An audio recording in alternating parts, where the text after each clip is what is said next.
Welcome to another ill-conceived and possibly very chaotic episode of Cinematic Anarchy, where today I am joined by Matt and Rachel of the Strange and Beautiful Book Club podcast. Hello. Hello. Hello. That's us. And we are going to discuss a film that will probably haunt my dreams for all the wrong reasons.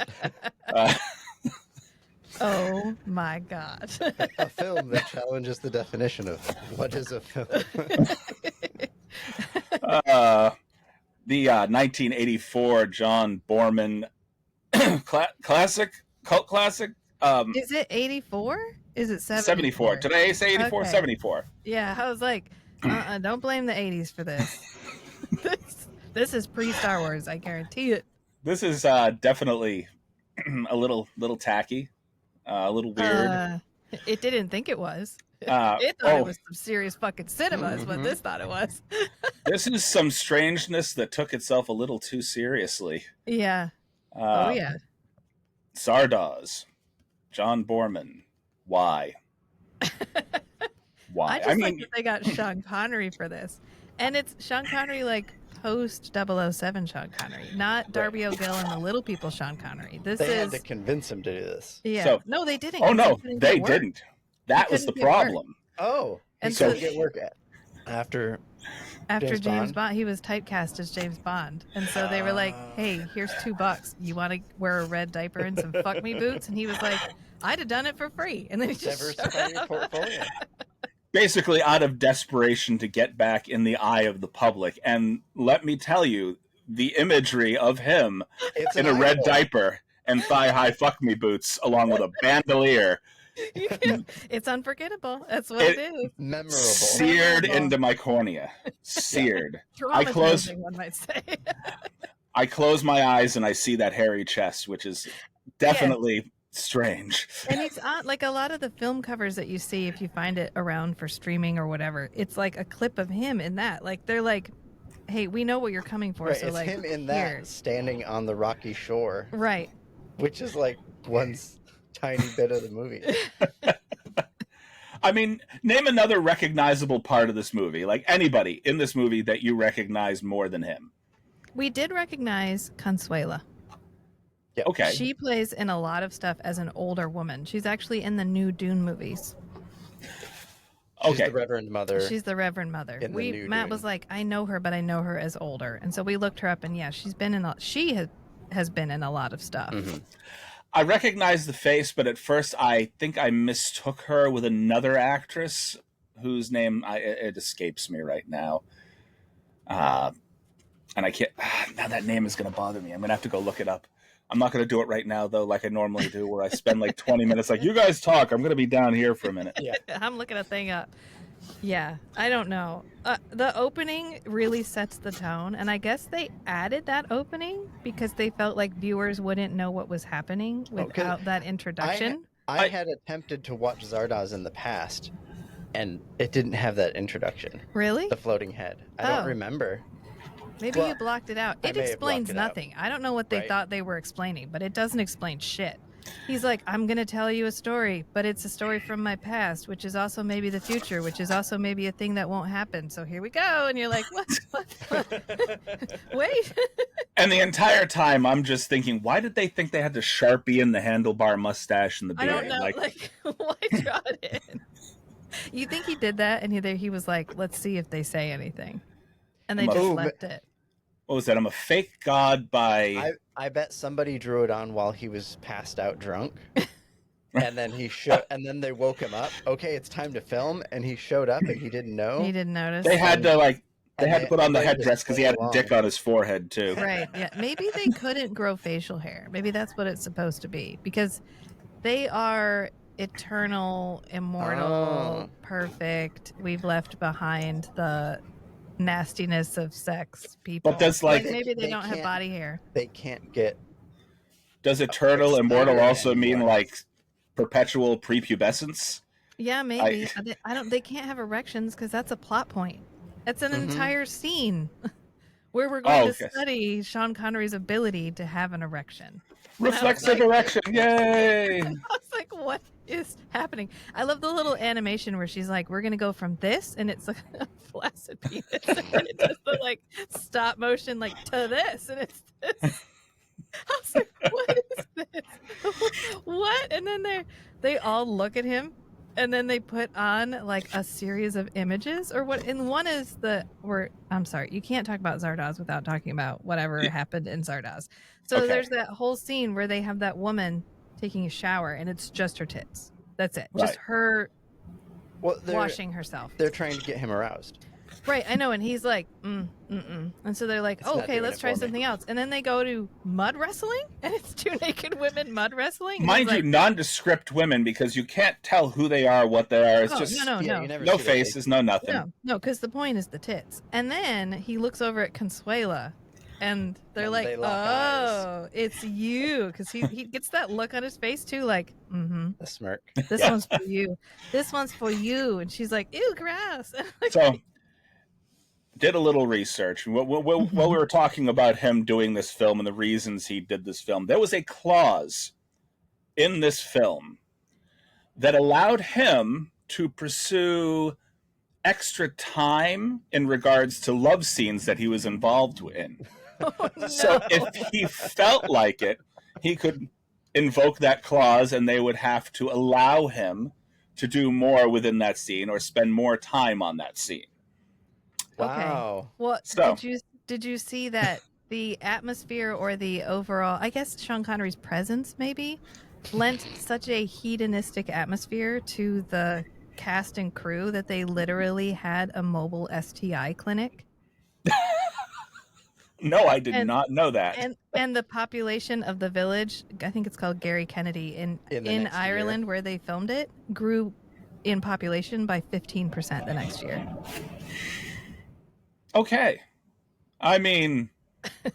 because there were so many drugs on the set. Well, not only that, but I mean, even if Sean Connery's work had dropped off, he had been a sex symbol in regards to the UK for a long while at that point. So I mean, I could understand. If Sean Connery was walking around my village in thigh-high fuck-me boots and a red diaper, I get it. Yeah. Bring on the mobile STI clinic. The diaper throws me a little bit.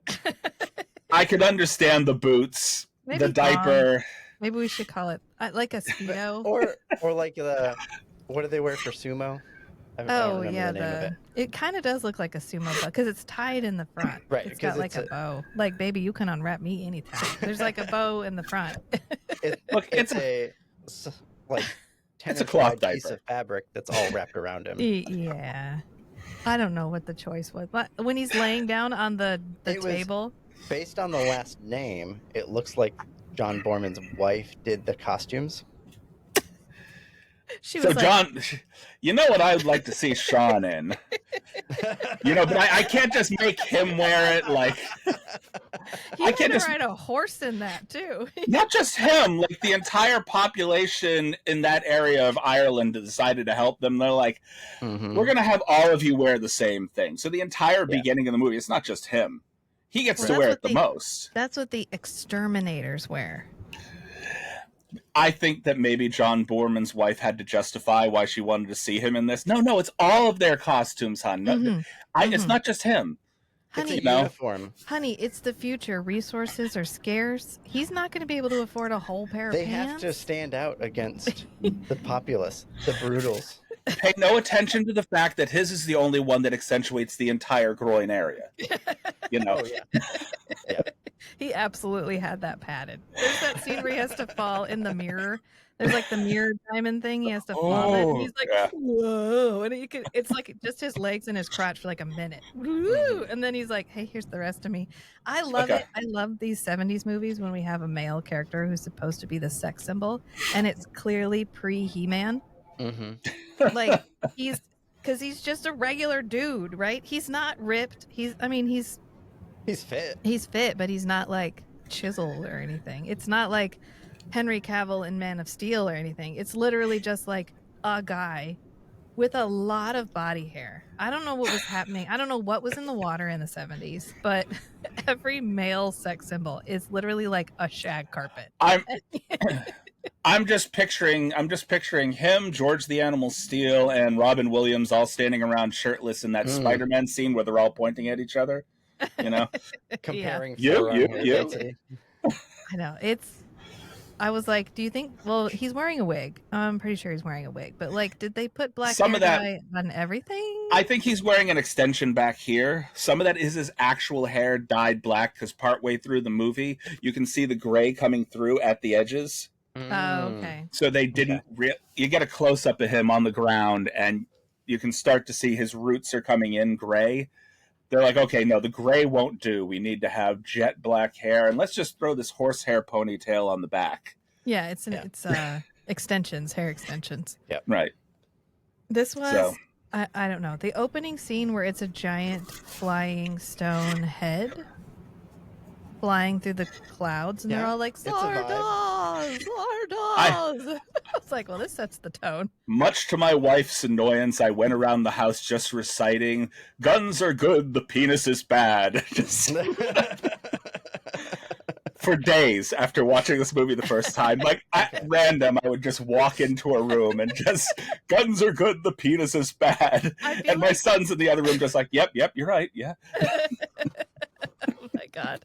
That whole scene, because the giant stone head lands and it's like, remember, guns are good. And they're like, and then guns are good. Vomiting guns out at everyone. And then it says the penis is bad because it shoots seeds or something like that, and it leads to overpopulation or whatever. And then it's like, bleh, and it just starts barfing guns and bullets out at them, and they're all like, guns, and there's like a giant go forth and guns. Exterminate the breeders. I guess they had a hard time. They almost couldn't do that scene because they were in Ireland, and they were concerned about bringing the guns to Ireland because of the IRA at the time. Oh, yeah, fair. Okay. And they were like, they're prop guns, and they were like, they better be. They better just be prop guns. We'll be checking. Yeah. They better all be plastic. But they literally like jump into a pile. That's how many guns there are. Mm-hmm. This is probably what happens at the NRA convention every year. Just God's head vomiting guns. Uh-huh. Guns are good, the penis is bad. Here, have some guns. Instead of balloons and confetti, they're just like shoving entire piles of guns over into the crowd. And then we get that whole montage of them riding around on horses killing people. No, gun conventions, you don't get the penis is bad part. It's just guns are good. No. Guns are good. The penis is also good. Use this as an extension of that penis. Go ahead and have fun. You don't have a big one? Have a bigger gun. Here you go. Right. So it was a choice. And then we cut to him in the head, and we don't know how he got in the head for like 3/4 of the movie. We're just like, he's in the head. Oh, and look, there's naked women in plastic. Shrink wrap. Shrink wrap naked women. What do they call that? No, vacuum sealed. Yeah, and we don't get a real good... wrap, basically. We don't get any context for why there are women in plastic bags in the head. None. We don't come back to that. I think some of it was him collecting specimens. I'm just guessing, because there's also other scenes where like been doing a selective breeding program for the last couple hundred years. Then that makes sense. They seal a lot of things in plastic, including the people that the tabernacle is basically bringing back to life. Mm-hmm. So that's what I thought. It's either him basically collecting people for that selective breeding process, or it is some of his own companions who are basically in this head being brought back to life by said tabernacle. We don't know because Zardoz isn't in this movie. No. Right. No. Yeah. He gets shot immediately. He gets shot and he's at the very end of the movie. Okay. I have complaints about that. Because clearly that ass was shot in the shoulder and then dove out of the damn head himself. Yeah, and then floats for a minute. He's like, I was like, is he flying? Just flying. Yeah, okay. That's fine. He's flying. Seemed like a badly shot scene out of the beginning of The Wizard of Oz. Yeah, it was, I don't know what was happening. And then he's like, oh, okay, that guy died. Well, all right, I'm just going to explore this area. Here's another thing they never really explored in the movie is they mentioned that the head flies from vortex to vortex. So there's multiple vortexes. Right. He gets back to Vortex 4. Where are the other? Do the other vortexes get like destroyed when he destroys the tabernacle, or does each vortex have their own tabernacle? Because at one What point even they start. is the tabernacle? At one point, they just start referring to it as the Vortex. Outside of, they had Vortex 4, Vortex 5. I'm wondering if it's just sections of the same Vortex, just to keep it organized for them or something. Like maybe the area where the apathetics are a separate Vortex, and then... I don't know. The description of the movie says this is like the last outpost of immortals who are preserving the knowledge of all of humanity. And that's all it says. Which is kind of bullshit because, doesn't seem like they had a lot of collective knowledge between all of them. I think that might have been... Okay, so this is one of those movies that thinks it's like real fucking deep.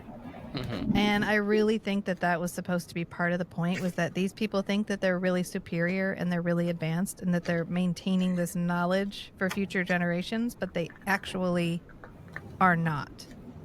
Like when he first goes to that room, when he lands and suddenly he's in like the Irish countryside and he's at like a little Irish house and he goes inside and there's that room that has the writing on the wall and he finds that ring and it's telling him like we needed wheat, we needed leather, but leather is like Luthar.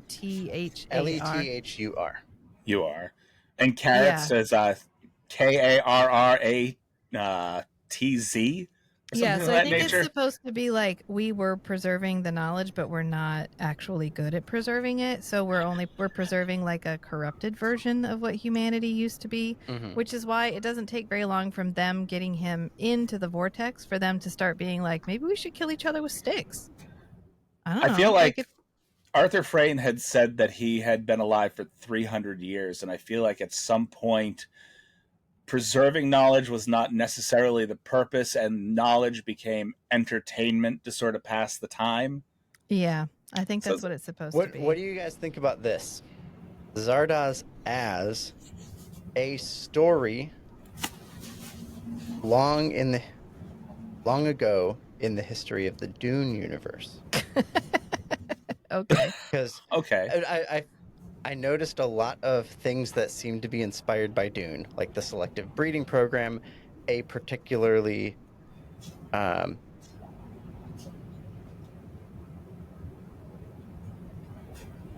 like crazy, smart, physically fit human as the protagonist, who can like hold all the knowledge and like superior to everyone else, like the Kwisatz Haderach. Okay. And Dune came out in the 60s. So this could have been like if he was doing a lot of drugs and reading Dune. Imitation is the sincerest form of flattery. Yeah. Well, I feel like Dune set the tone for sci-fi for a long time because pre-Star Wars, this is sci-fi. Sci-fi was like campy, weird, pseudo-intellectualism. You might have a spaceship or two, or it's in the future, or whatever, but it's supposed to be like an exploration of humanity extrapolated into the, whatever, fantastical future. That's why Barbarella is so weird. That's why this one's so weird. It's why Flash Gordon is so weird. All of those sort of like, before Star Wars was like, what if it's just the future? And we just have future technology, and maybe we don't. And if we have, that's the pseudo-intellectualism in Star Wars shows up as the Force, but it works out so much better. Like it was worked so much better into it that I feel like it set the tone for sci-fi moving forward. But this is definitely like your proto sci-fi, like your golden age sci-fi, where it's like we just weird for the sake of being weird. Yeah. And because it's so weird, you're like, am I too dumb to get what you're trying to say, or are you too dumb to say what you're trying to say? Where are we? There's also the concept of overuse of technology is a negative outcome long term. So they become dependent on and almost enslaved by the tabernacle. So because they can't even die. And immortality is a curse. Right, because they can't die. The tabernacle, they keep getting brought back. Yeah.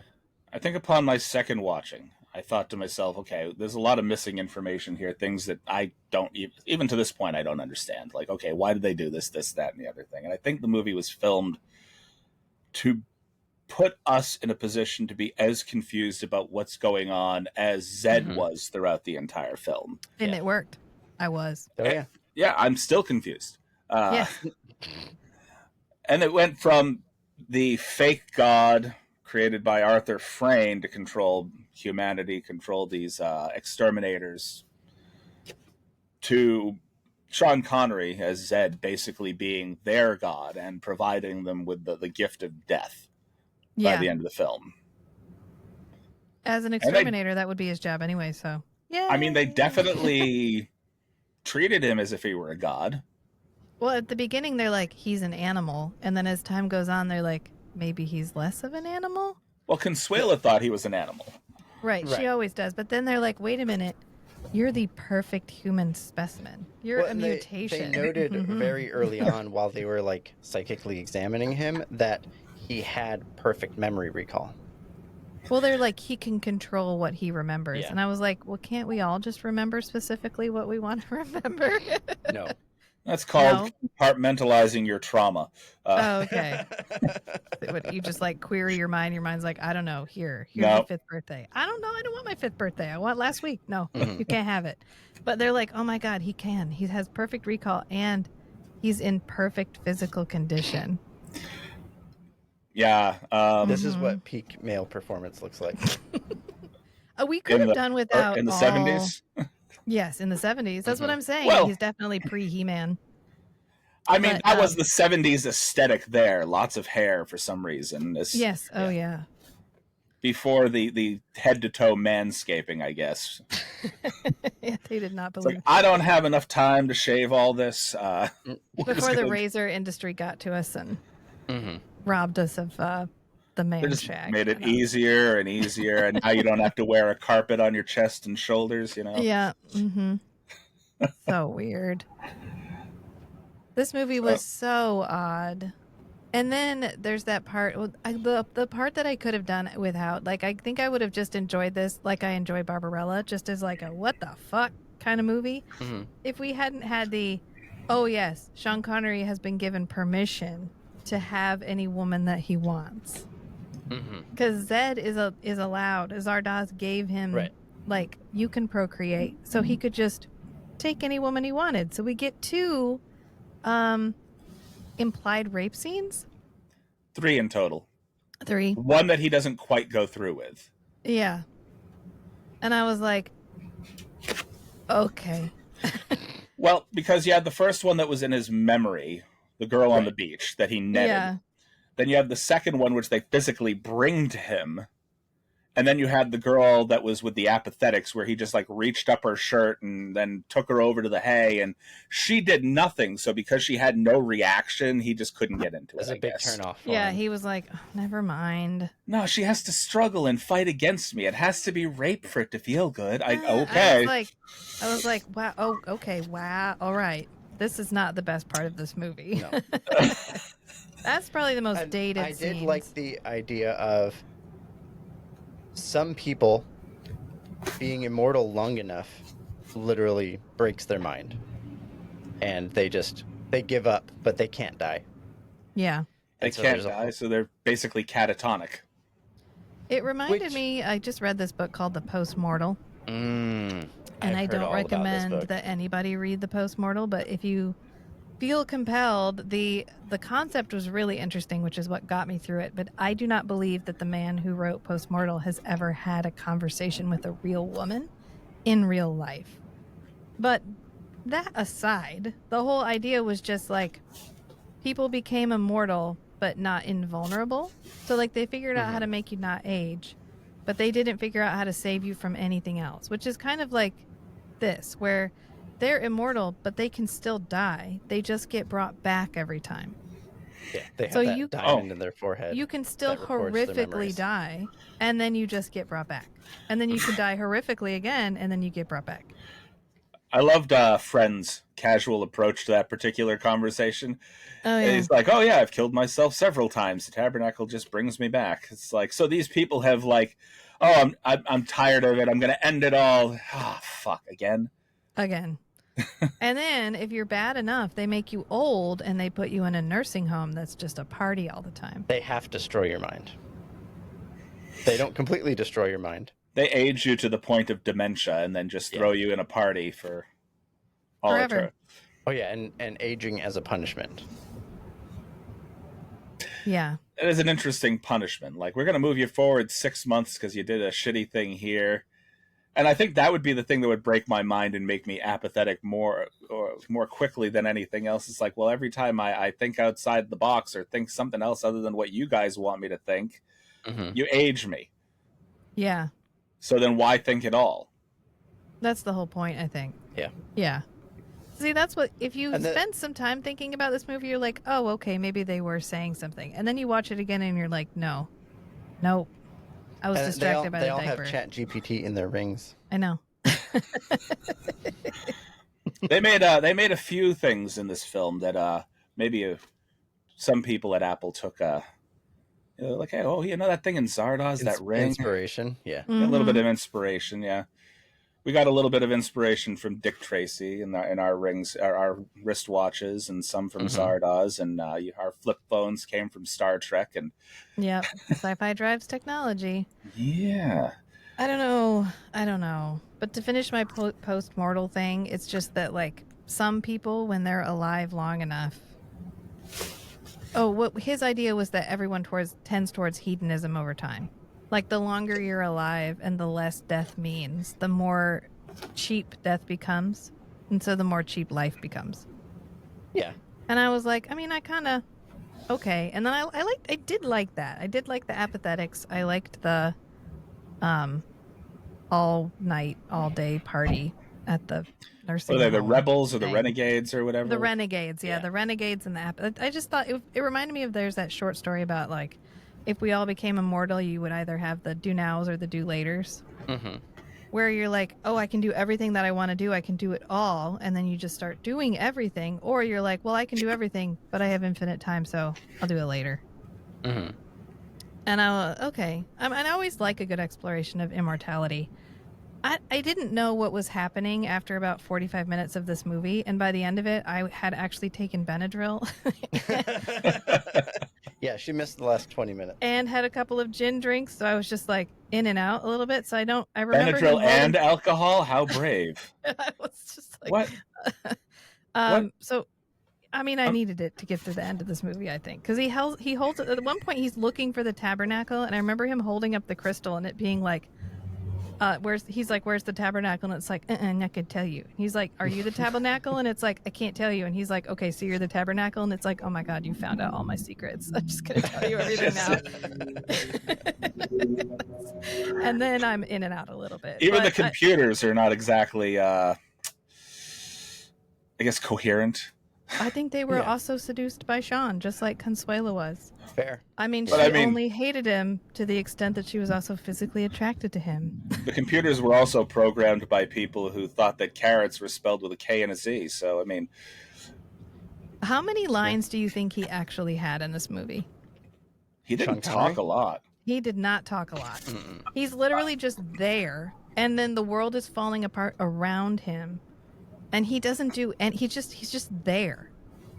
And then at one point, is it Meg or who's the lady who May is like, oh my God, you're the perfect physical specimen or whatever. We have to destroy you because clearly, like, you're superior to us. And he's like, we have to destroy you because you could destroy us. And he's like, can you just not tell anyone? And she's like, okay. Sure. Yeah. Well, sure. I mean, we can keep it our secret. Obi-Wan the hell out of her. This is not the hairy-chested man you're looking for. And then they all go to second level for some reason. They're like at breakfast and they're like, oh, everybody, we gotta go to second level. And they just stand up and start going woo at each other. And that's when Friend is like, I don't want to go to second level. And they destroy his mind because he won't go to age half level. His face for some reason. Right. And so Sean Connery runs away. I can't remember why. And then he comes back and everyone's standing around covered in blankets. He runs away because they vote on it and they say May has 7 days to finish her experiment, or research, and then we're going to terminate. Yeah, so he runs to the edge and he like waves at a friend, and his friend waves back and sends up a flare, and he's like, hey, yes. And then he runs back and everyone's covered in a sheet, just standing there, covered in sheets.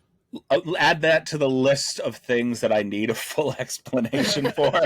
So going to second level, and why are we all covered in sheets and pretty much catatonic at this point? I don't know, because everyone is just standing. And then he goes underneath the sheet with May, and he's like, hey, May, we need to talk. And she's like, okay, but only if you tell me everything. And he's like, and he like falls on the ground.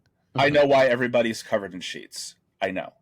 Okay. This is the mid-port. Now, they have a psychic connection. Mm-hmm. They all have some sort of psychic connection. They are able to talk to each other, you know. I believe that is their midday orgy. They're just, they can't have actual sex, like, so it's their... Sensate? Okay. Yeah, like in Barbarella. Their little mental collection. You were thinking Barbarella. I was thinking Demolition Man for some reason. Oh, yeah, both. Same thing. Okay, I'm my mind keeps getting distracted every time he drinks water. Is that a WD-40 can? Yes, it is. Yeah, that's a drink. I'm just sitting here like, why does he keep putting WD? Is that We're just making the show more fun. Keeps my mind lubricated. So it absolutely threw me for a minute there. Okay. Now that my ADHD has been quenched, let's get back to it. Welcome. Get back to people covered in sheets. Then he's talking to her, and for some reason he goes blind. And then he's like, I'm blind. Why did he go blind? It was something about the interaction between May and him, and then like her psychic Consuela interrupting them mid, I'm guessing, mindfuck because she can't have sex. I don't know. Well, Consuela can, because Consuela gets pregnant files later. To this flash drive. Do not disconnect it from the computer. Which essentially means that Consuela eventually interacts and has the same sort of bestiality that she had accused May of in that moment. Yep. Mm-hmm. Yeah. I know, and it doesn't even take that much because she's decided she's going to kill that fucker. And so she's running around with a pack of immortals, like trashing their world, breaking all of their stuff, while May and her little cohort are like downloading all of humanity's knowledge to Sean Connery for some reason through osmosis, because that doesn't take any time. While they take his seed to be able to propagate his genetic superiority into the immortals. And I was like, what happened in the 70s? Was it the aerosolized lead? Is that what it was? I wasn't there. I don't know. It just feels like I want a terrible director's cut of this film. I really do. I don't want them to explain anything. I don't want any extra explanation. I want, because there is no continuity for the hair in this film, is I just want like little 1-minute interludes between scenes of them just braiding each other's hair silently. Yeah. That's it. Continuity fixes. Oh my God. It's like I want to explain why like May's hair keeps going up, down, left, and right. Consuela's little braids on the side are either attached to her face, pinned back. They keep going back and forth. And every once in a while they're like Egyptian headdress. And then they just put on Egyptian headdresses for a while. I at no point in this movie could I have told you what was going to happen next. Never. No. Including the part where for some reason Sean Connery is dressed as a bride, which pops up. That was pretty fun. But that was the only way that they were going to get him through the entire group of people that were looking to kill him, by dressing him as a bride, I guess. I just love the part where he's like sitting in a chair and Consuela runs up and she's like, I'm going to kill you. And he's like, no, you're not. I'm too hot. And she's like, oh my God, you're so right. And then she turns around and walks out and she's like, guys, he's not even in here. And he's just fucking sitting in the chair and they're all right there.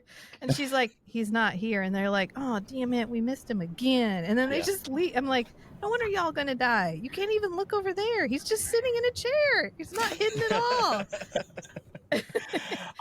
Like I said, that's that whole Obi-Wan thing. This is not the hairy-chested man you're looking for. That's it. And it's the scene where they definitely thought they were being way deeper, because Consuela comes in and he's like, you're not gonna kill me. And she's like, I'm not, but why not? And he's like, because the hunt is more fun than the kill. Oh, okay.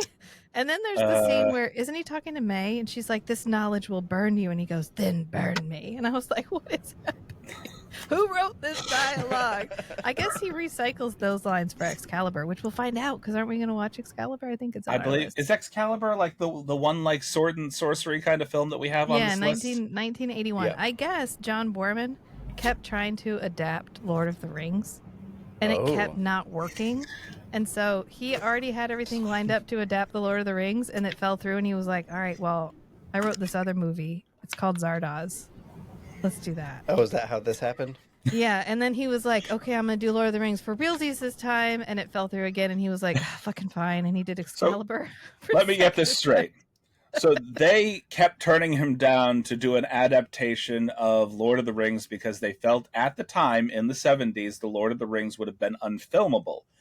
Yeah. However, they thought this was filmable. He was like, unfilmable? You want to see unfilmable? I can make an unfilmable. I can make an unwatchable movie. How about that? How about them apples? I'm going to put James Bond in a diaper and people are going to watch it. Well, they did it in Ireland for tax reasons. And I love the IMDb trivia line that's like, they had a hard time finding women who were willing to bare their breasts. And I was like, yeah, because you were in like Catholic Ireland at the time. And there's that one character that never puts on a shirt. And she's the like mystic who heals his blindness with a leaf. Mm-hmm. And then later she gives him the leaf and she's like, when that you are in star hardship, or whatever, eat this leaf. And does that leaf ever come back? Does he ever eat the leaf? Yes, he does eat the leaf at some point, but I don't remember when. It was just some random thing. It might have been in the Benadryl haze at the end there. It's just like... I remember him like putting goop in his eyes and something else. That's where she gives him the leaf. Yeah. Where she like puts something in his eyes to bring it back, and he talks about... He regales her with a tale of a bunch of men that raped a crippled old lady in a wet ditch. And I'm sitting here going, oh my God. I remember that part, actually, now that you say that. I was like, how is this relevant? Why are we talking about it? He was just like, no, that didn't have anything to do with anything. I just want to tell somebody that story. It's like, it's just been at the back of my mind. I thought maybe you guys would appreciate it. No. I'm trying to get some kind of closure on this. I mean, it wasn't me. It's just a friend that I know. Like, yeah, my friend. My friend. Yeah, my friend did this thing. What the fuck? Oh. Yeah. I don't know. And don't his friends come in at the end and kill everybody?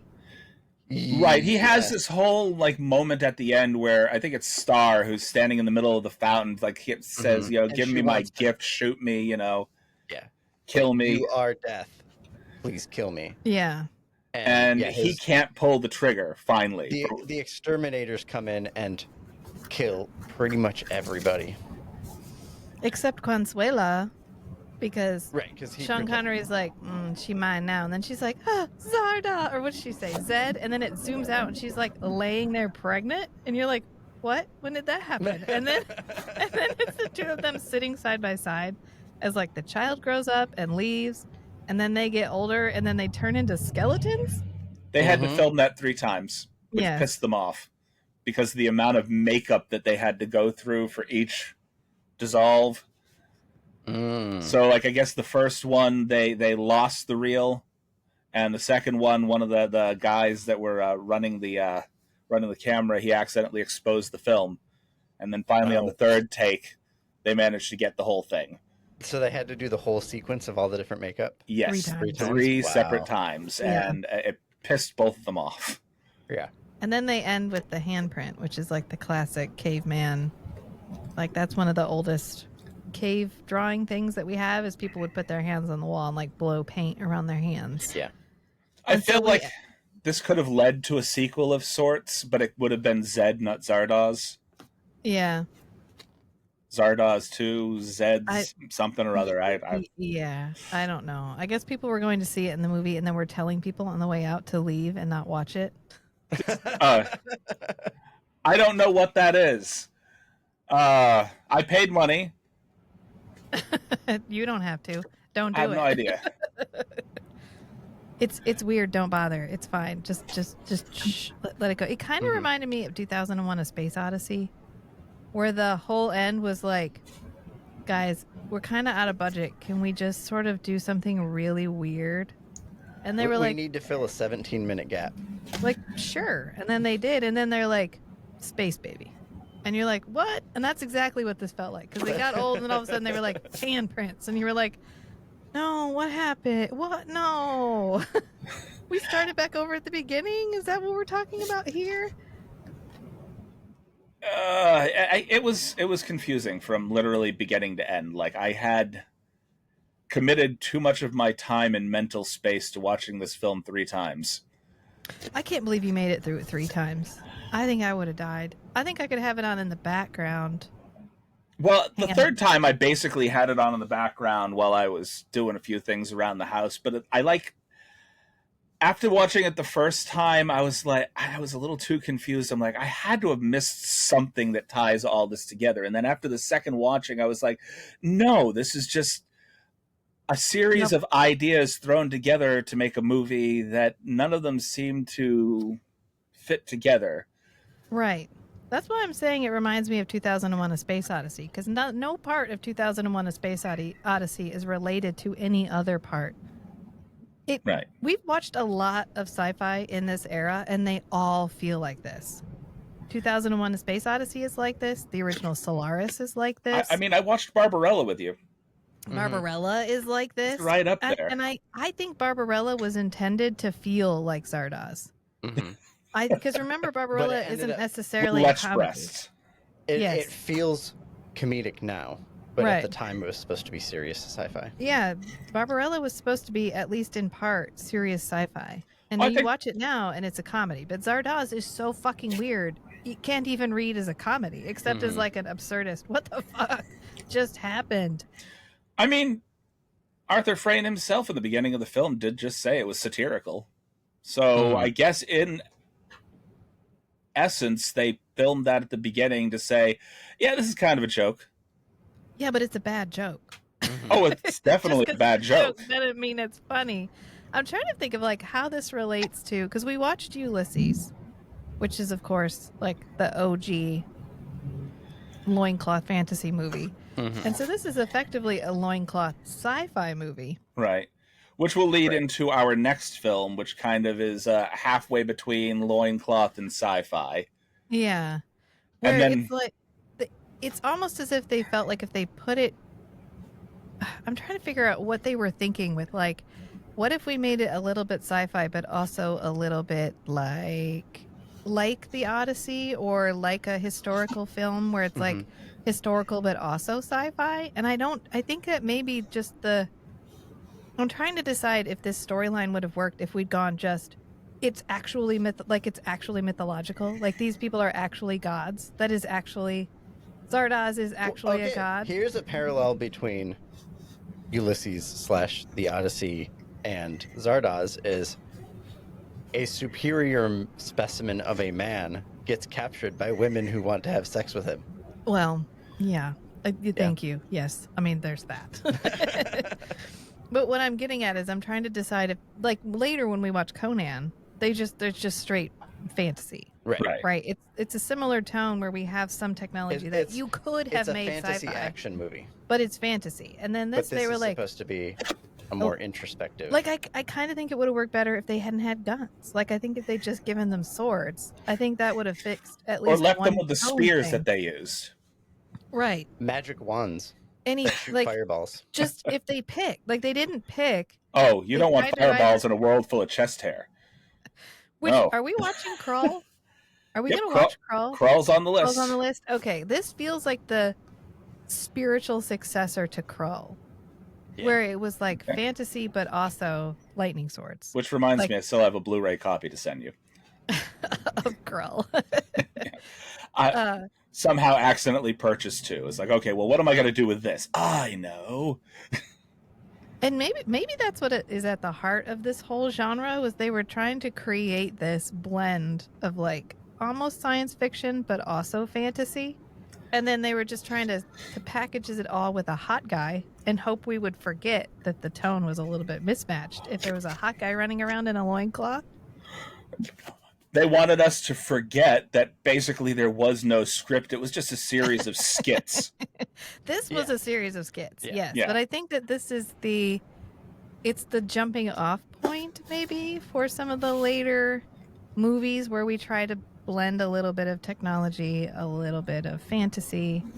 Yeah, and I think the reason that Star Wars was so successful is when George Lucas was writing Star Wars, he literally took the hero's journey, the archetypal hero's journey, like plot beats, and then framed each scene of the plot sequence with inspiration from all the like 60s and 70s like sci-fi fantasy adventure movies that didn't have a coherent plot. Yeah. And he said, okay, here's a coherent plot, and then I'm going to just tell it as a 60s, 70s sci-fi fantasy story, like taking inspiration from, I don't know, things like Zardoz. Well, here's a question. You can have sci-fi with a dash of fantasy. We know that because Star Wars that's what Star Wars is, and it works. Right. Can you have fantasy with a dash of sci-fi? We'll find out when we watch Krull. Well, this is kind of the same, where it is Yeah. effectively fantasy. We don't know what happened to the world. There's the rings, but like we don't know how the head flies. Right. We don't know technology-wise how everything works. It could all just be magic. Yeah. I believe that the head probably flies in the same way that they communicate with each other. You have telepathy, telekinesis. Right, which makes it fantasy. Maybe that's the reason for all the freeze-dry, or not freeze-dried, the shrink-wrapped humans on board. They're like, we're just going to use the collective psychic power of all their minds. And that's the propulsion system. Oh, my God. Did we just figure something out? Another version of punishment. Well, you don't think the way that we need you, so we're going to go ahead and use the collective like psychic connection between all of you to float the fake godhead. Like battery power in the Matrix. Right. Which again makes it fantasy with a dash of sci-fi. And I honestly think that maybe have we ever had a successful movie that did that? Really? I can't think of one off the top of my head. Right. It's like we like our fantasy, and we like our sci-fi, but it can have a little bit of magic. Like you can have a little bit of mystery in sci-fi, but I think with fantasy, it's really challenging to add in technology. And I think in the 60s and 70s they tried, but they tried in like I've been on coke for 17 days. And that's why I wrote this scene. Because there's that, we haven't even talked about the part where there's the like crystal table in the weird pyramid room with just naked people in the walls. Yeah. I believe those were all, so that was the, I guess, rebirthing area. So if you like kill yourself, that's where Arthur Frayne was being rebuilt. You could see the little fetus of him being rebuilt within the wall. Yes. So, I remember the fetus in the bag. Yes. But the rest of the people don't move, and then he comes back whole in like 2 weeks. Right. Which makes me wonder where all these maybe they just have that much turnover. Did someone get paid to lay there naked? Because those are real smooshed people. against the wall, Yeah. They are real people. Yeah. It's like, what we need you to do is we're going to have this whole scene and you guys just lay against the wall. Or maybe it was a video board of some sort that they used. I don't remember. But the whole wall in the background that's also a projector kind of reminded me of the Atmos, or the Matmos from Barbarella. Right. Oh, okay, yeah. Especially when they're like, this is your genetic code, and it's just a jellyfish. I was like, okay. I think we knew what DNA looked like. I think we figured that out already. And they're like, this is your genetic code. And literally. I'm not sure that they put that much thought into it. No. It kept playing over top of him when stuff was happening dramatically, like to remind the viewer that he was a superior human specimen, because it was just like jellyfishing over his face. Mm-hmm. This is one of the few films that John Boorman both wrote, directed, and produced. So, like, he was the beginning and the end of all the creative input. I read somewhere that he said this came to him in a dream as the entire movie. Like, the entire movie came. He woke up and was like, I got a movie. And he wrote all this down, and then he made it. Someone was dropping a lot of acid in the feels like a 60s and dream. 70s. Mm-hmm. Yeah, he also said I was on a lot of drugs, and I don't actually remember filming parts of this movie, and even I don't know what it's about. So what we're going to do here is we're going to do an hour and a half of Monty Python-esque sketches, but you are required to act it out as if it was the most serious drama in the world. Correct. Right. Correct. Yes, and then like when we see the stuff in the ring, it's spelled wrong. But then there's what's that phrase that's written on the wall in the background at the very beginning, and it's spelled correctly. So we're not even consistent in. Oh, I actually have that. I pulled it up too. In this secret room from the past, I seek the future. And then they quoted T.S. Eliot. That's what he quotes at the end. I do remember that because he was quoting the poem, and I was like, oh, that's T.S. Eliot. And then he goes, ha, that's T.S. Eliot. And I was like, I knew that one. And T.S. Eliot wrote like one serious poem in his entire life, and that's the one that everybody always quotes. But then he also wrote Cats. And I kind of feel like, what a choice to be like, let me quote the love song of J. Alfred Prufrock, which is the poem he quotes. Let me go ahead and quote this. And I'll imply that this was really deep because we know that Sean Connery like taught himself to read, and they're like, oh, was it hard? And like he was Tarzan. like, no. He was like, what? Like it's hard? And then he read all the books, and then he's like, oh my God, Zardoz, like the Wizard of Oz. So that's where I was a little thrown. It's like, I read all these books. It wasn't difficult at all. I go, so you weren't able to piece that together at all? Like it took you that long? He did eventually when he read Wizard of Oz. He like closes the thing and he like covers strategic letters and he's like, oh my God, Zardoz. And I was like, would anyone have done that? Would anyone have looked at Wizard of Oz and been like, if I take the Z and the I and the R and the D and the O and the Z, that makes Zardoz. Oh my God, this is where he got it from. Let me tell you, I have seen the name of this movie I don't know how many times. I have never sat down and watched this movie physically until we sat down to do this particular podcast. Even mainly because of the outfit that he wears throughout the film. It's like, I don't know if I want to be this uncomfortable watching a movie. Because it's just a weird choice for get up. I understand it kind of now. It's still uncomfortable. You know, the whole Pancho Villa thing with the Zeus mask and the diaper. Anyway. Not working for you. I had a point I was making. But in the entire time that I had watched this movie, never once did I think, oh, Wizard of Oz. Yeah, that makes sense. No. I watched the movie and then he does the whole thing and I'm like, how did I not get that? I get this one mixed up with, what's the movie with Olivia Newton-John? Xanadu. Every time I see the cover, I'm like, is that the Sean Connery in a diaper one? No. I have to like... Can you imagine looking for Olivia Newton-John and getting this? There's another movie with Sean Connery in space where he's on like a mining colony. Outland. Oh, Outland. I ended up looking that up because they call them Outlanders so much. Yeah. I was like, wait a minute, wasn't he in? Before I watched this, I was like conflating scenes from Outland with scenes from Zardoz. And I was like, how does he get from the red diaper bandolier to mining colony? What's the connection there? Oh, wrong movie. Not the same. Okay, so if this was a recovery of a failed production of Lord of the Rings, what resources were reused? The flying from the intended Lord of the Rings and the guns, production and the animated penis erection. It wasn't the like Irish countryside like little village. I guess that might fit in Lord of the Rings. It wasn't the costumes. No, the vests. What were the costumes? Piles of shotguns. Everyone was just wearing skirts and vests. I mean, I think the scouted locations more than anything else. Like, we got permission to use these locations already. We might as well do something with it. Let's film a shitty sci-fi. Sean Connery says he's on board for $200,000. He just wants to $200,000. The fact that I know what scenes he required extra time for, that he used that clause for, the fact that he requested extra time for what essentially was 3 rape scenes and one where he impregnates the girl at the end. Mm-hmm.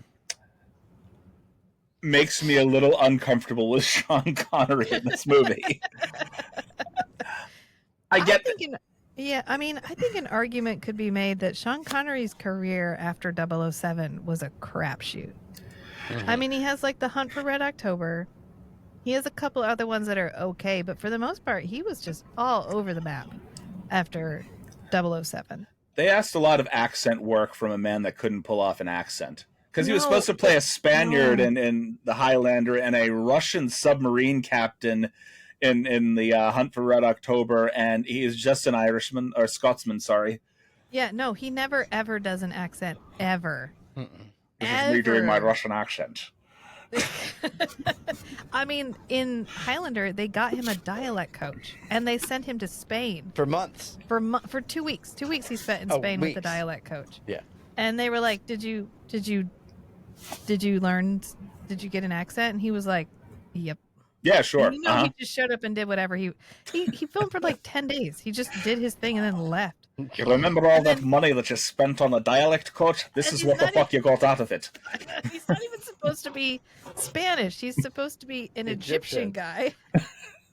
He's supposed to be an Egyptian guy dressed as a Spaniard. Dressed as a Spaniard with a Scottish accent. And then in the Highlander 2, they're just like, fuck it, he's Scottish. And when he comes back to life, they play the bagpipes. Yeah. And then when he dies, they play Amazing Grace on the bagpipes again. There is a lot happening here. Try not to think too much about it. I was just like, what the fuck is happening? You know what? You hired Sean. You knew what you got. I can't do an Arnie accent. I can barely do a Sean Connery accent. I apologize. I think you did great. You did great. So overall, what did you guys think about the movie, outside of it just being absolutely confusing? You know what? I'm actually glad I watched it because I've seen it. It's one of those ones that like it pops up all the time and I'm like, oh, okay. And then I'm like, maybe later. And then you just there's never a moment where you're like, I'm ready. I'm ready for Sean in a diaper. Mm-hmm. And then this is the nice thing about doing podcasts is that you're like, okay, I'm watching this for a podcast. You're forced to choose that movie. Yeah. And so you have to sit down and watch it. And I'm like, okay, like I'm glad I can look someone in the eye and be like, yes, I've seen this movie. Will I ever rewatch it? Highly unlikely. Right. But it almost, there's that like, we've talked about this. There's that level of awfulness where it's good because it's bad. Yeah. And then once it falls below that line, it's just shitty. Like it's unwatchable. But there's that like sweet spot of like, it's so bad, it's fun to watch. Like I would sit down with someone and watch this movie. Yeah. Just to be like, you got to see this shit. Okay, so there's a like just in human nature, there's a like desire or almost a compulsion to share food even when it's bad. So you go, oh my God, this tastes horrible. You have to try some. This movie is ridiculous. You need to watch it. Yeah. Yeah, I wouldn't sit down and watch it on my own, but I would be like, check out this shit. Yeah, as the shared experience. Yeah, and I think it's an important thing to watch in a like stepping stone to where we're going to go with sci-fi and where we're going to go with fantasy. And the sort of like just throwing darts at the board that we did all the way from the 60s through the 70s until we hit Star Wars, where we're like, you can kind of see where the train of thought was, what the sources of inspiration for this more like actiony fantasy sci-fi stuff that happens in the like 80s. Well, I think it's really part of the thing that we're missing in cinema right now is just experimentation. Like we were doing so much experimentation in the 60s and 70s. And yeah, sometimes you get Zardoz. That's but sometimes I appreciate, sorry, I'm cutting you off. No, go. I was going to say, that's why I appreciate independent cinema over what would be popular cinema right now, is because popular cinema seems to be going by an algorithm of what they think people are going to watch, whereas independent cinema seems to be a little bit more true to people's artistic tendencies. So you get a lot more weird stuff. Like Mandy. Yeah, that's a good example. Yeah. Where you're like, no one's going to go, like, you put that in theater, half the people are going to be like, the fuck? And then people who like horror movies are like, hell yeah, chainsaw sword fight. Fuck yeah. Like, it's a good movie, but it's very experimental. This was a movie that happened. You were about to say good. And then you were like, this is a good compromise on their vision for the movie. He had a vision and he made it. Let's put it that way. But I think that this is the kind of experimentation we have lost. Yeah. And so I appreciate it for that, for being that. I don't know that all the content is great, but that's the point of experimentation, is like, well, that didn't work. Let's try again. Yeah. And so I appreciate it for that. So I'm glad we watched it. I can't say it's good, but I'm glad I have that one under my belt now, for sure. Because I feel like we're going to reference it again as we go through this series, because, these themes are going to pop up again. Mm-hmm. I can say that I appreciated the movie. I wouldn't recommend it as a good movie to somebody. No. I would definitely recommend it to some people that have a tendency to take shrooms and or pop a few edibles before a movie. You want something that you're going to watch with a couple of your friends, macrameed to your couch by a couple of edibles. This film will make you go, oh my God, where's the remote? It's all the way across the room. I don't know what to do with this. Yeah.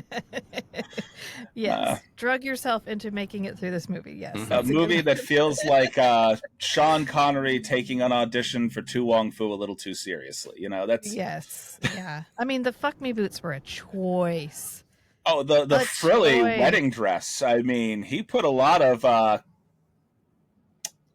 essentially women's clothing on in this film. Yeah. Yes. I don't... The boots. The boots. Who got them after film? He didn't even wear them for all that long. He really only wears them for that one scene where he's like power posing in a red bandolier with bullets that are the wrong bullets for his gun, by the way. Right. And then his like thigh high, like a good 8 inches above his knee boots, and then his red diaper. And I want to know, and this is just knowing what little I know about Ireland in the 70s, how they convinced a bunch of male Irish extras, okay, so here's your outfit. And they're just like, wait, you want me to ride a horse wearing what? Well, I guess I appreciated amongst the Eternals how androgynous or even feminine the male outfits were. Well, I think they were supposed to be like sexless. Yeah. Yeah. But sexless, but almost fully exposed. Like, here's the problem. None of us are even interested in sex. So wearing practically nothing does nothing. Yeah, I think that was supposed to be where everything was desexualized. Just shy of being a nudist colony. Right. Well, I guess they hired Irish travelers. I don't know what they capitalized travelers in the thing that I was reading. So I don't know if they're like an itinerant Irish population at the time or what. That's who they hired, and they were like, well, they were really great. They were really cooperative, and we hired them because they looked like the kind of people who spent their whole lives outside. Okay. And I was like, I mean, okay. I don't know if it's like, have you ever seen Snatched? Yes. Brad Pitt's group from Snatched. I don't know if that's like what they were getting at or what, but that's who they hired, and I guess they were very cooperative. And we have I don't know. I feel like the only reason to rewatch this movie is because there's so much happening. Like at the very beginning, they're killing everybody, and then you find out that they told them to stop killing people because now they needed them to farm. Mm-hmm. And so then they're all in a line with sticks, and they're like, wheat. We're farming now, and you're like, that's not how farming works. And then the one guy trips, and Sean Connery shoots him, and that's actually I think John what they were Borman. doing there is poking holes to drop seeds into, and then they close the hole over. Okay. I think that's so what they have doing. one line of people basically poking the holes. They move forward, and the line behind them plants the seeds. Then the line behind them covers it over. Well, the one scene I did like is when Sean Connery first arrives in the Immortal group, and they have him down in the like people in the walls room, Mm-hmm.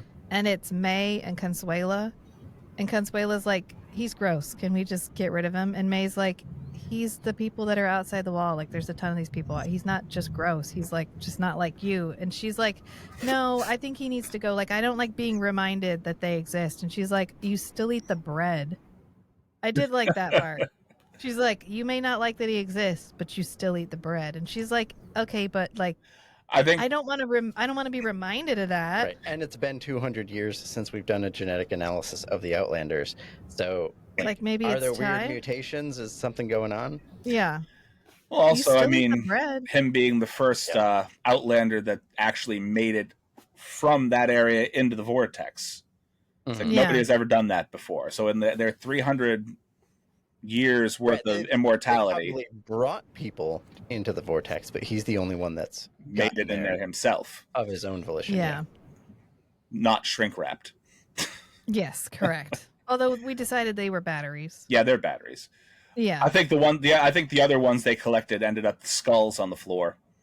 Oh yeah. We got the genetic material and we kept the skulls. No other bones, just a massive pile of skulls. That's it. Yeah, I know. It's fine. We're trying to assign reason here, and I just don't think I know what the skulls are. The skulls are basically the heads of the people that they killed. Basically, they throw them up into the god's mouth.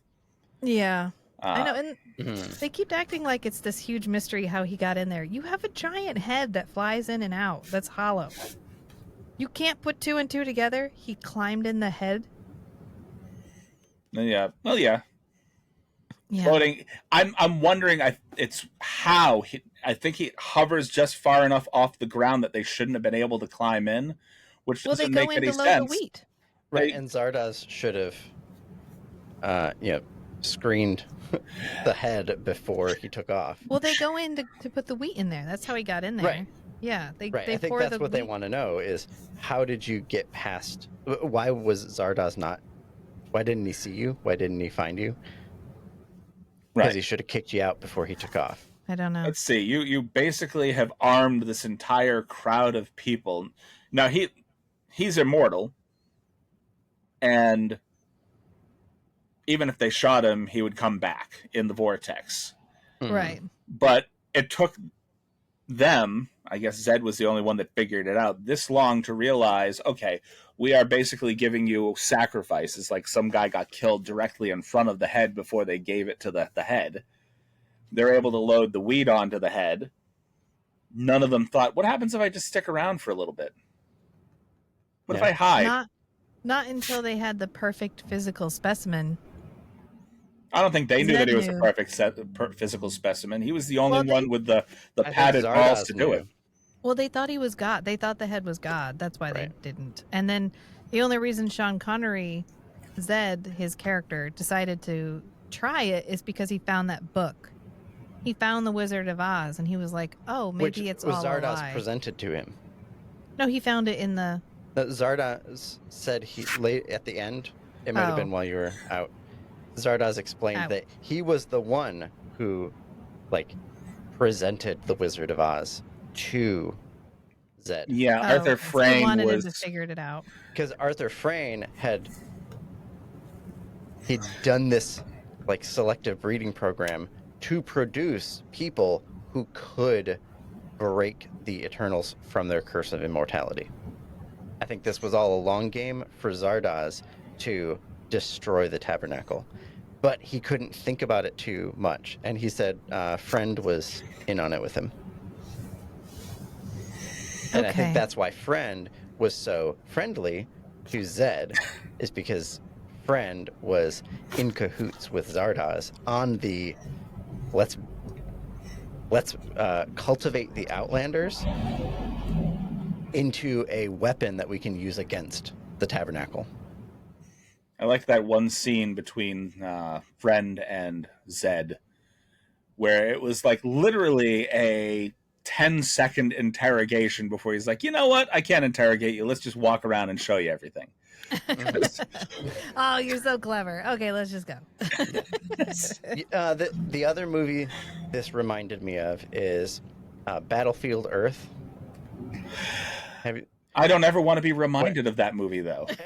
Where the aliens abducted a human and they want to see what the humans are capable of, and so they educate this human, and it turns out this particular human, maybe all humans, were actually way more capable than they thought, and then this human ends up destroying them. Yeah. Because they brought the human in and shared all their knowledge with it. Because, humans just be that smart. When was that written? Well, it doesn't matter when it was written. It was the brainchild of L. Ron Hubbard, Scientologist Right. dude. Yeah. Oh, yeah. Yeah. Yeah. I'm not going to get into Scientology right now. No, it's okay. I'm good. But it was a 1982 novel. So after this. Well, was it inspired by Zardoz? Was it pre or post Dianetics? I don't know. Making you look up more things. I have heard that Dianetics was the outcome of a bet between L. Ron Hubbard and Isaac Asimov about whether they could turn a science fiction story into a religion. And L. Ron Hubbard was like, bet. I'll show you. And he did. He won that bet in spades. Mm-hmm. And to this day, we still have Tom Cruise. Hello, Tom Cruise. Yes. Hello. Everybody has their own religion, does their own things. Well, not everybody has their own religion. The Dianetics is from 1950. So it was post Dianetics. That's been around since 1950. So basically, Wikipedia says. Okay. Yeah, published. I in didn't realize it had been no. around quite that long. We've taken a right turn at Albuquerque, and there's a 3-inch wide spider on the wall next to me. So we don't have to talk about Sean Connery in a diaper for too much longer, is what I'm saying. Well, I mean, we may not have to talk about it during this particular podcast, but he's coming back up. He's coming back up. He's coming back up because I had an idea that I brought up before the beginning of the podcast, and we won't talk about it now. We'll just let it happen when it happens. But also, we definitely will call back to Sean Connery's diaper several times over, I imagine. The animated penis erection scene will haunt me. Yes, correct.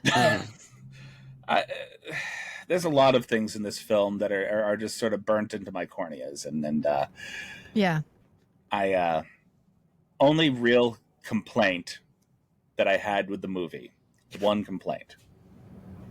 One. I mean, there's a lot to complain about, but I think there's only one that he wants to highlight right now. Real complaint, and that is the scene where they decide to basically take him in and provide them with all of their knowledge. The osmosis scene. The osmosis scene, which literally takes more time than most of the end of the movie. It is so fucking long. That's the part that definitely reminded me of 2001: Space Odyssey, where there's that 45-minute scene where it's just colors moving across the screen to weird cello music, for 45 minutes. That's 17 minutes. It's so long. It's so long. It's experientially an hour. I almost died. It was forever. And this is the part where the Benadryl was like, we can just go. We don't need to be here anymore. Is it over? No.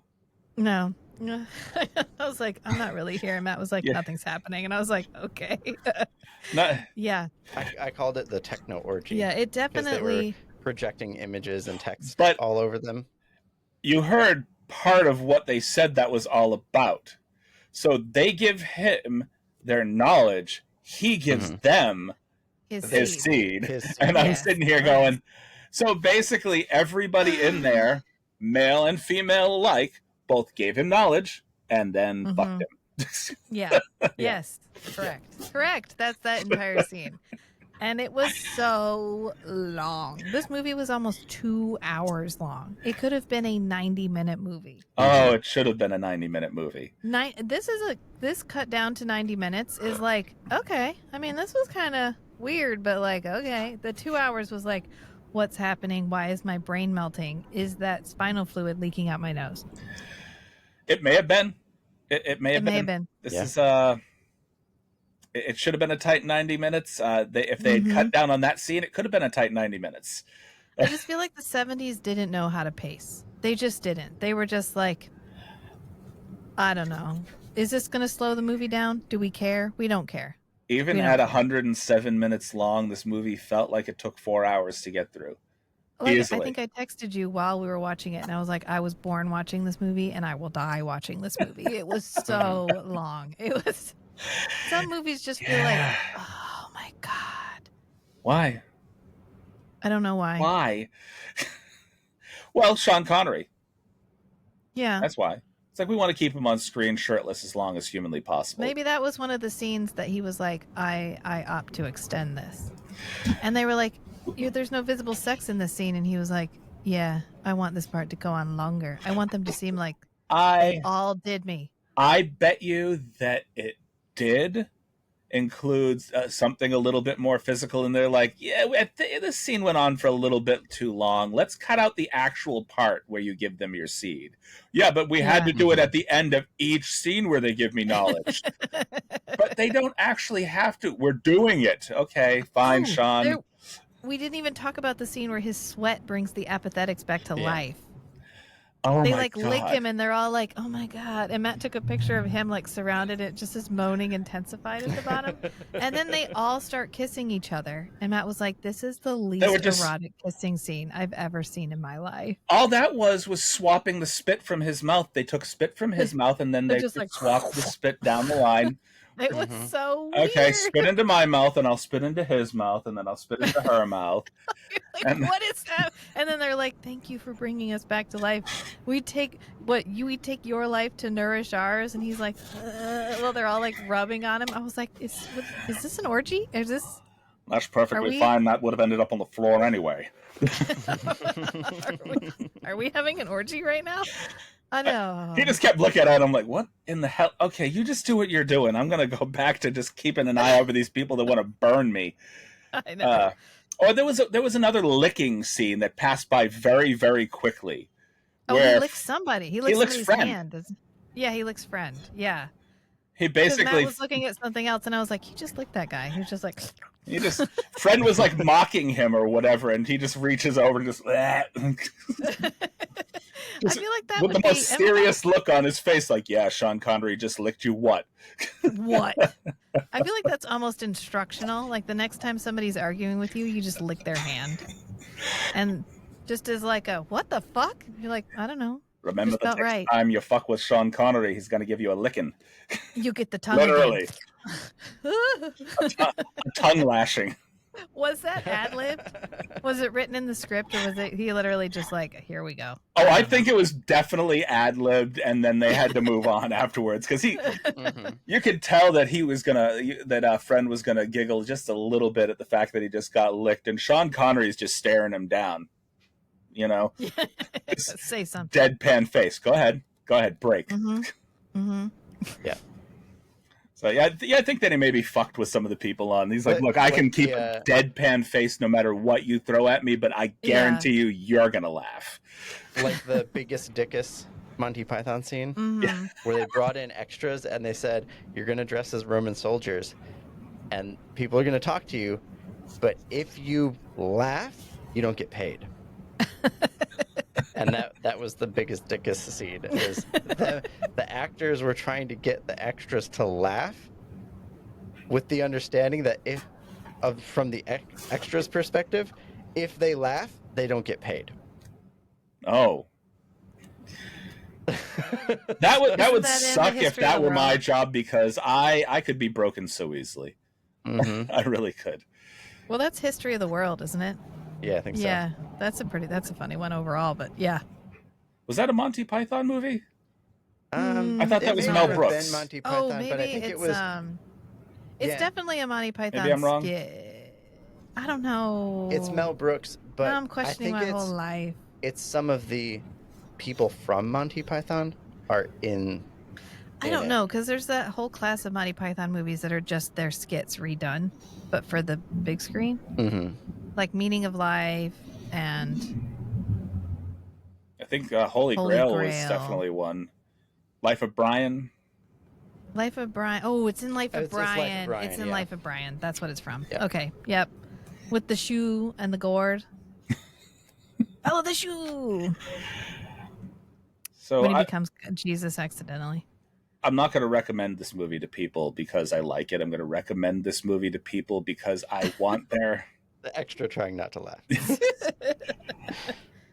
I want their reaction after I tell them I really enjoyed this movie. Go watch it.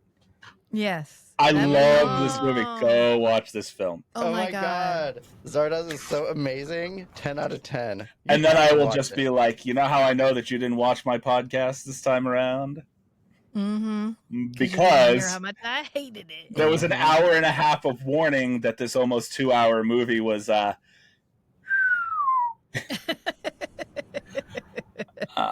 I don't know that you could ever tell somebody you watched Zardoz and you liked it and then be like, and keep a straight face. are you serious? There's this amazing movie with Sean Connery and thigh-high fuck me boots. There's an entire series of people that I know that just hearing that, they would be like, I'm in. You son of a bitch, I'm in. You know? Sean Connery in a diaper wearing thigh-high fuck me boots. I got to see this. There's an entire grouping of people that I know would watch that without a problem. And then there's another entire group that would go, you would have to handcuff me to my couch and then take the remote away and make sure that I couldn't throw anything. I feel like once this movie started, I was in. Like, I wanted to see the whole movie. Not in like a good way, but just in a, where's this going? Morbid curiosity. Yeah, what? I don't. I've seen that pose with him and the gun. Like, he is definitely doing a James Bond pose, but in that outfit. Right. And I thought to myself, what is this? I have to see it. And I believe I watched Outlander at one point thinking it was this movie. That's what you were with Matt, because Matt also thought that was this movie. Yeah. And I had never seen Zardoz. So, like, I watched Outlander waiting for this scene. Like, is there going to be, like, some jump into the future where he's going to be wearing this? Or, like, some flashback where they're going to be like, I made some choices earlier in life. You know, it just... Can you imagine paying money and seeing this in the theater, not knowing what was coming? Just being like, oh, Sean Connery's in a new movie. Cool. And you go and you're like, no, like for an hour and 47 minutes. You know, that being said, if they were to do an anniversary showing in the theaters, I would definitely invite a group of people that have never seen this film before to go with me. And all the way, I would just be raving about how much I loved it. Oh, you got to see this film. It's got to be on the big screen. You know, you just have to get the friends that are cool with film nudity. Like, you couldn't get the friends that are like, oh no, I don't like it when there's nudity. You'd have to get the ones that are like, casual tits are fine, because this movie is like tons of casual tits. If it's a friend of mine that would be willing to watch any movie from the 60s and 70s, they're going to understand. There's a little bit implied. They know what kind of movies I watch and what exploitation, horror, grindhouse stuff from the 60s, 70s, 80s. Just I listened to a good talk one time about like the sanitation of American media, because they were talking about how we perceive modern media as more sexualized, but if you watch 60s and 70s movies, there's actually far, far, far more nudity. And I feel like not enough people know how fucking true that is. The nudity in current movies, even though some movies can be over sexualized, in most cases now, there is a point within the script or within the filming of the movie where it's supposed to be there. You know, there's an actual purpose for it in the movies. Whereas back then it was just like, you know gratuitous. What? Let's just throw some breasts in there, or somebody walking around half naked, you know. And male nudity. Like, I watched, is it Ganja and Hess? The vampire movie? It's a vampire movie. But there's a scene where there's a guy running naked, and it's just a full frontal guy running. Thigh slapper. I'm just running. Like, it was and in slow motion. So, you know, hey, don't want to miss any moment of that, I guess. Or like the opening of Carrie, where it's full frontal nudity of like young girls. I have only ever been surprised by male nudity once. Like, it was one of those things, like, you, in most movies you're kind of like, oh, okay, yeah, there it is. Well, why is it there?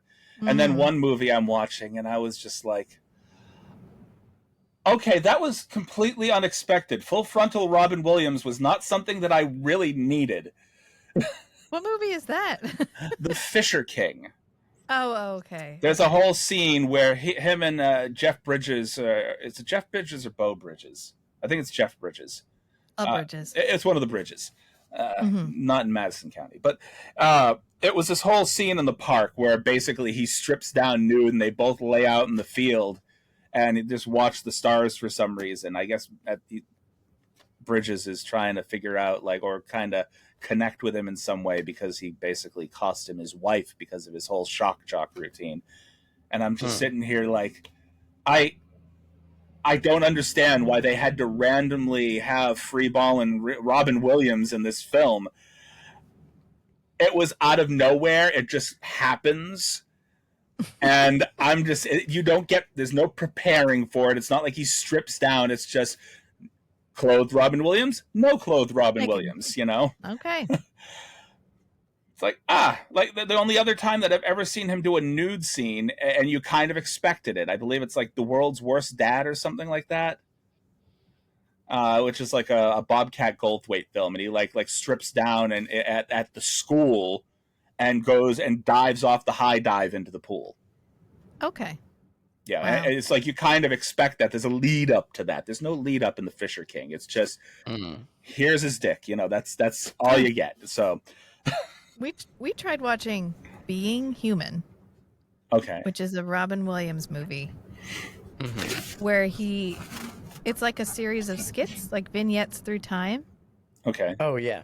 And we did not make it. Kind of like Cloud Atlas? I like Cloud Atlas, but if nothing ever connected. And for some reason, they added a weird, campy voiceover of two people talking to the entire movie. Was a voiceover supposed to be the thing that connected everything? They added the voiceover to make it feel like there was a connection, but I honestly feel like it would have worked better if they just left the voiceover off. But it was like, it starts out with him as like a caveman, and his family gets kidnapped, and he's like, well, that sucks. And then basically by the Romans. And then it skips to him as a Roman slave. So is it just supposed to be a bunch of comedic sketches starring Robin Williams? It's not comedy? It's dramatic. Like his boss is the Roman guy, defaults on a debt, and he has to kill himself. And it's Robin Williams it's the Jesus. What's the guy, the actor who played in Severance, and I didn't know his name there either. But he's nobody fucks with the Jesus from the Big Lebowski. Oh yeah. He's his Roman owner, and he and Sean Connery, not Sean, he and Robin Williams have to have this moment where he's like, John Turturro? Yeah. Turturro. He's like, we're going to do this together because you're my best friend, and I want to make sure that we do this together. And he's like, oh yeah, absolutely, best friends forever. We're definitely going to commit suicide together. And so he tells Robin Williams that, okay, you have to stab me and then kill yourself. And he's like, okay, so he stabs him, and then he's like, psych, motherfucker, and he leaves. And that's the end of that skit. And then it goes to and it follows, it's not even the same person. It's not the same story. Like, it's just Robin Williams doing different parts. Each one ending tragically. Because it's supposed to be an exploration of what makes us human. At some point, they looked at Robin Williams and were like, we need an acting reel for you. And he just filmed a whole bunch of things and then passed it in. They watched them and they went, you know what? We could just kind of make a movie out of this into something. We'll tie it together with a little voiceover. We'll just call it Being Human, you know? Yeah, it was odd. It reminds me of what we were just saying a little bit ago, just the like experimentation that you get. Where Robin Williams is a comedic actor. He starts in Mork and Mindy. I think that's one of his first roles. So he's a funny guy.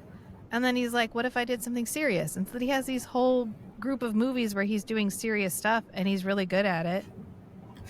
Except every once in a while, they're like, what if I went too serious? I was going to say he is and he isn't good at it. Like there's a handful of movies like, what was it? 1 Hour Photo did not work at all, I don't think. Insomniac was a terrible movie. Which is like a murder mystery where I think he played the bad guy in the film. Isn't that a Stephen King movie, Insomnia? Is it Insomnia? I think it's a Stephen King book. I don't think that. Insomnia is a Stephen King book. I don't think that was based off of the novel, though. Okay. I think this was supposed to be like a remake of an earlier film that I think starred him and Al Pacino, if I'm not mistaken. But it was a really terrible movie. It takes place in one of those 24-hour days of sunlight in Alaska where you get like 23 hours of sunlight and 1 hour of dark. Okay. And that setting is the backdrop of Insomnia because, obviously, I'm having trouble sleeping because I can't block out the sun. I think I've seen that movie. But it was just a terrible movie. I can't remember anything about it. I think I watched it maybe 2 or 3 times. Can't remember a single thing about it outside of the setting and the actors. That's about it. But then for all those types of movies, you get like Patch Adams and Good Will Hunting and stuff like that, where he actually played a pretty decent, serious role. Yeah. Patch Adams can arguably be considered not necessarily a fully serious role, considering he played a clown.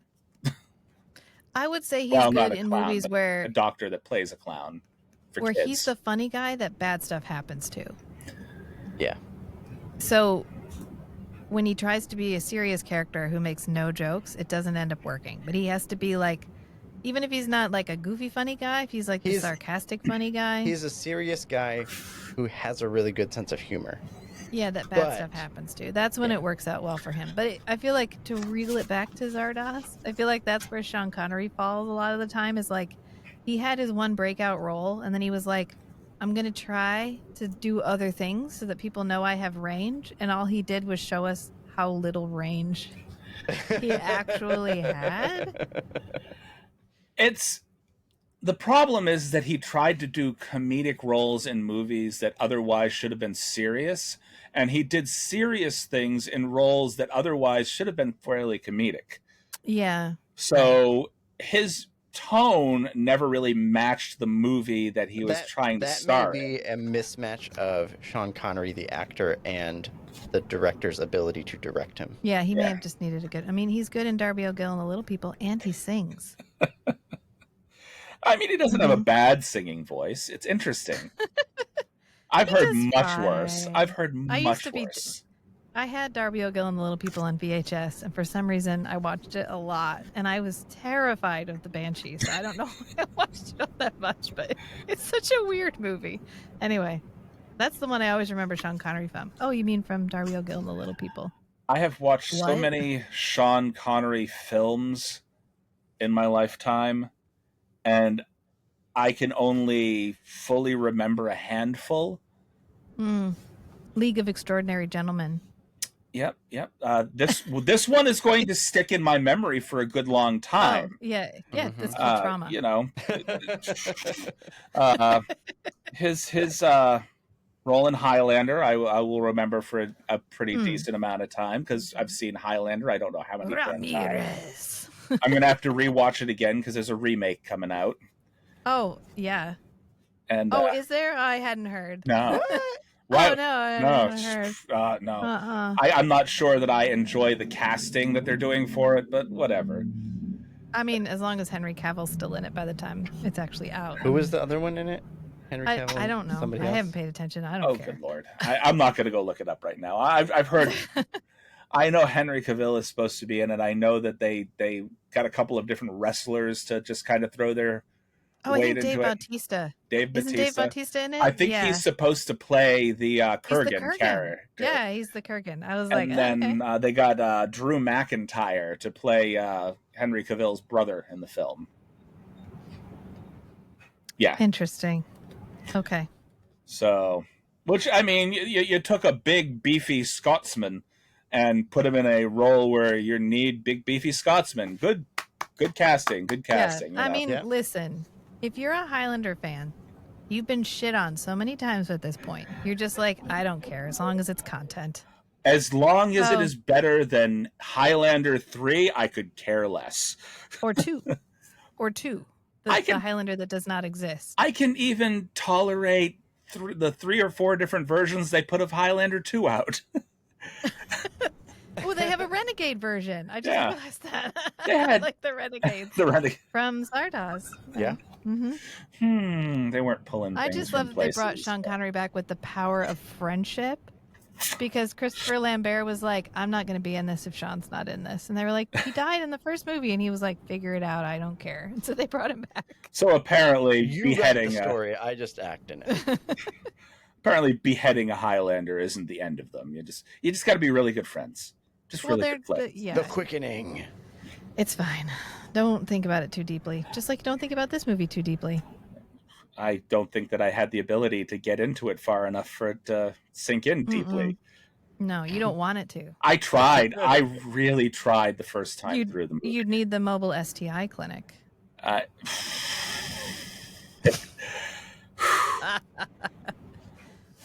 You know, that actually would have been kind of hilarious to have them just driving through the background as the orgy scene was taking place.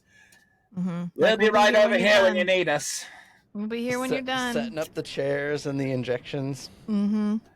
Okay, who had actual sex with Sean? The fact that the entire group of them had been sexless for 300 years and licking Sean Connery was the reason they all were able to that. Listen, whatever works.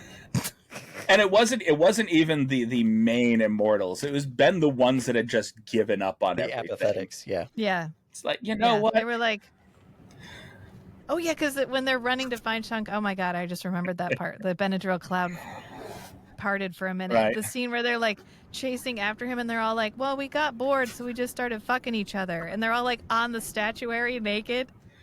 One guy is like clearly had seen his memories of murder and it brought out lust in us. Basically, that was the whole scene right there where they went from group fucking to group fucking. Mortality. Yeah. Brought them back. Yeah. And they were like, the present. What if we stopped chasing him and we just, I don't know, like fucked each other? And they were like, oh, that sounds like a better use of our time. And then they're like having civil conversations with the other people walking through the scene. They're like, have you guys seen Sean? And they're like, hang on, I'm in the middle. Yeah, okay, no, he's over there. Yeah. Which made me wonder if like the entire scene near the end where he was supposed to basically kill these people, if they just, the exterminators had come in and just eliminated people mid-coitus, because that was kind of their purpose. Like, you're supposed to kill people that are breeding. Oh, guess what? They're breeding, so they would be the first ones to go. It's like, hey, they're just standing over there. Let's kill these ones first. It's like you don't run away from a dog because the dog has a strong trained instinct to chase, and the exterminators have this trained and bred in instinct to kill people who are breeding. Bad eternal. Don't breed in front of the exterminators. Oh, all right. So overall, maybe I don't hate this movie. I don't like this movie. I would give it a solid 5 right down the middle. It was an educational experience. Yeah, I'm not mad I watched it. Cinematic history. Right. It's a good, oh, this happened. Okay. Now I've seen it. This is not a garbage pail level disappointment, but it's definitely not a movie that I would actively watch again if it wasn't for this particular podcast. I was more horrified by the Garbage Pail Kids, to be honest. Yeah. Oh, that's the reason we all voted it. Like, can we not give it a rating? This 0.5? Yeah, it is the benchmark for the worst movie I have ever seen. It's right down there. I have 2 movies now that are at the very, very bottom of the list. So I don't hate movies either. So it is really tough to put a movie in front of me, even if it bores me, that I would sit here and go, I'm going to give that a 0. If we have to rate stars 1 from 10 through 1 to 10, I'm going to take that 1 star and I'm going to hide it somewhere because I'm not giving it that. This is a 5. Okay. I think that's fair. Yeah. I won't watch it again, but I'm recommending it to some people just for the humor of it. So we're all in agreement. It's about a 5. And okay. All right. Yeah, I think so. Yeah. So thanks for tolerating this little bit of fill-in. We had a big gap between Ulysses and the 80s barbarian films, so we found a couple of things that sort of fell halfway in between. Next on our list, I believe, is Flash.